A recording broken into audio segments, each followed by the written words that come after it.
Alors qu'il s'est retiré de la vie publique, le chanteur Jean-Jacques Goldman a été reçu par une propriétaire d'un logement mis en Airbnb en Bretagne. Ravie, celle-ci a raconté cette rencontre inattendue sur son compte Instagram. Cela fait maintenant 20 ans que le chanteur s'est éloigné de la scène médiatique, installé à Londres puis à Marseille désormais. Toutefois, Jean-Jacques Goldman demeure la personnalité préférée des Français qui se réjouissent de chaque nouvelle à propos de lui. Très mystérieux, l'auteur-compositeur-interprète apparaît de temps à autre et il arrive que des anonymes le rencontrent par hasard.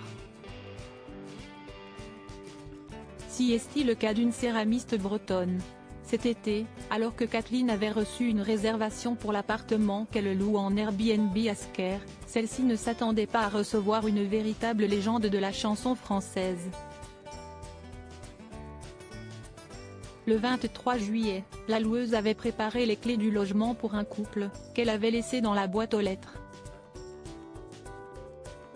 Ce n'est que le lendemain qu'elle est allée à leur rencontre. Kathleen n'a pas réalisé tout de suite qu'elle s'adressait à Jean-Jacques Goldman. Si est-il là que Kathleen est tombée nez à nez avec Jean-Jacques Goldman et sa femme Nathalie, la mère de ses 3 derniers enfants. Les 3 premiers sont issus de son couple avec la psychologue Catherine Morlet. Ils voyageaient apparemment à vélo sur la voie verte.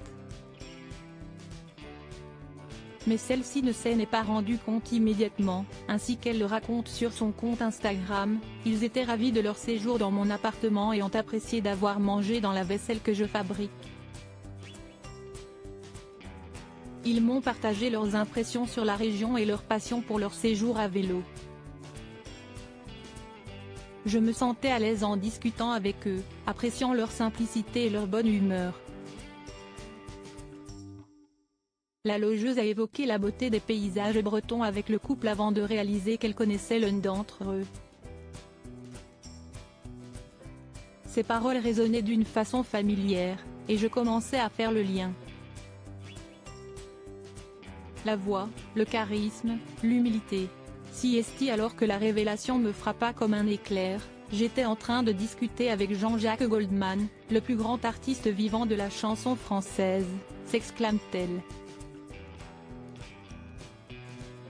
Je m'arrêtai un instant, surprise, mais la convivialité du moment me poussa à en rire. Attendez une seconde, vous êtes bien Jean-Jacques Goldman ? Demandai-je, un sourire amusé aux lèvres. Il se mit à rire, tout en acquiesçant, a-t-elle expliqué. Ensuite, la conversation s'est détendue, presque familière, comme si nous étions devenus amis depuis longtemps, retrace Kathleen.